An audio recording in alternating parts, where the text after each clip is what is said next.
Good day mga ka-sounds, welcome back na naman sa ating panibagong video ngayon. Sa mga hindi pa nakakilala sa akin, ako pala si Henry. So mga ka-sounds, may experimental tayo dito na sound setup. Kung makikita ninyo dito, yung ating portable speaker na Castle dito at saka yung ating C-Sound dito na car speaker audio natin. Makikita nyo ito sa mga previous video natin nung nakaraan. Ngayon, ang ginawa ko dito, pinagsama natin siya. So bali yung maliit na car speaker audio natin na ito, ginawa ko siyang pang mid-high. Tapos yung ating portable speaker naman na ito na Castle is ginawa kong pang sub. So wala namang tayong processor na ginamit dito. Yung ginamit lang talaga natin is yung mixer. Dahil yung mixer natin na ito, okay itong gamitin sa ganitong setup dahil meron siyang dalawang main output. Bali napakasimple lamang ng connection natin dito dahil merong mga line in yung ating mga speaker dito, yung ating car audio na ito at saka yung ating portable speaker. So yung ating mixer may dalawa ring main output. So makikita ninyo, ginamit natin yung XLR dito na main out, papunta yan dito sa ating C-Sound na speaker na ito. Ito naman yung ginawa natin na mid-high. Tapos yung ating pang sub naman, mayroon siyang PL naman dito. Gumamit tayo dito ng RCA going to speaker natin. Pero yung ating mixer kasi meron niyang PL, kagaya nito, no? Yung kanyang main out is PL. So gumamit tayo dito ng mono PL na adapter para masaksak natin yung RCA na ito. Papunta yan dyan dito sa ating 3.5 mm na saksakan ng ating portable speaker. Kaya napagana natin yung ating dalawang speaker na ito sa ating mixer. Sa mga gusto pala mag-order ng ating mga speaker na ito, punta lamang kayo sa aking TikTok account sa Battle Paupa Sound System. Hanapin nyo lang yung mga video natin sa mga ganitong speaker. Meron dong yellow basket, tapos click nyo lang yung yellow basket. Kung available yung mga ganitong speaker, makakapag-order kayo nito. So bali dito sa ating mixer, nakaset up na tayo dito. Hanggang dito lamang yung main volume natin sa mixer. Kumbaga nahanap ko na yung pinakamagandang tunog ng ating mga speaker na ito pag pinihit natin sa mixer. So ulitin ko lang yung connection natin, baka malito kayo, no? Sa mixer natin, kailangan ninyo dito may dalawang main out. So yung main out niya, saksakan ng PL, kagaya nito. Tapos kailangan nyo dito ng adapter na mono PL para makakonect kayo sa ating portable speaker na ito. Dahil yung portable speaker natin, yung kanyang line in is yung saksakan, yung 3.5 mm, no? Kagaya nito. Tanggalin ko lang. So kagaya niyan yung kanyang saksakan dito. Yan yung kanyang AUX dito. Line in yan. So kailangan ninyo ng RCA going to 3.5 mm kagaya nito. So bali ito yung ating dual XLR female going to RCA. Yan. Dito naman yan sa maliit natin na speaker sa mid-high. Bago tayo magsimula sa ating sound check, parinig ko muna sa inyo yung tunog ng kada speaker natin na ito. I-zero muna natin yung portable party speaker natin. So una tayo dito sa ating maliit na speaker. So ito yung tunog ng ating C-Sound, yung maliit natin. Tinanggal ko yung bass niya para yung lumabas lang dyan mid at saka high. So yan yung tunog ng ating C-Sound na car speaker, no?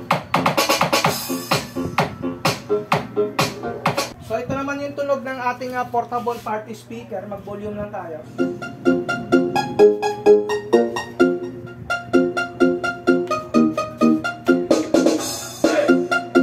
So ito yung ating portable party speaker. Yan yung tunog niya. So ngayon, sound check na tayo ng sabay dito sa mga speaker natin.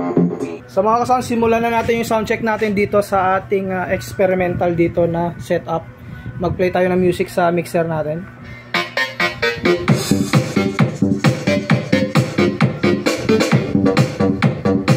So ayan mga kasama, yung ating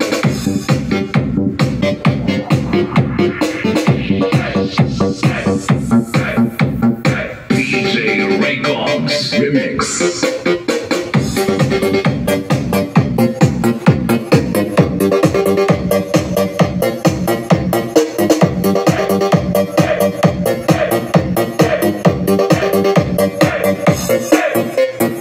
DJ Ray Cogs.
Wala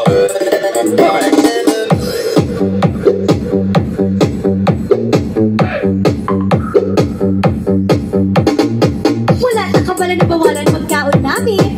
Basta hindi lang ko pag-upusa. Finally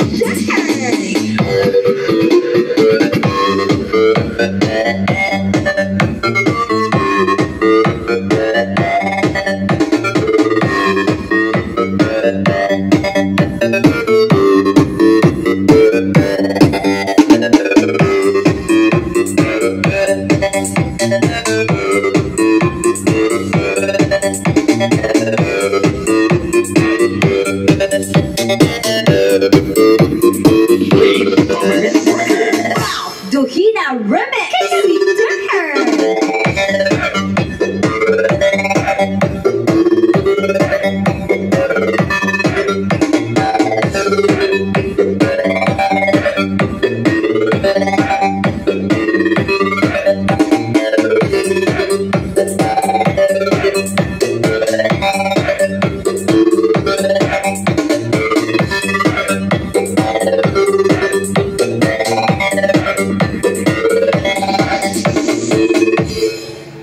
So mga ka-sounds, yun nga yung sound check natin dito sa ating mga Bluetooth speaker dito. So okay naman pala nalagyan natin siya ng mixer. Malakas naman yung sound setup natin. Pwede na rin siyang pang kwarto, no? Tapos kung diskuhan ninyo yan sa inyong sala or sa inyong bakuran, pwede na rin yung ganitong setup. Malakas na rin siya. So hanggang dito na lang muna yung sound check natin dito sa ating dalawang Bluetooth speaker na ito. So sa mga bagong nag-subscribe, huwag niyong kalimutan na i-hit yung notification bell button para sa mga video updates natin na i-upload. Maraming salamat mga ka-sounds.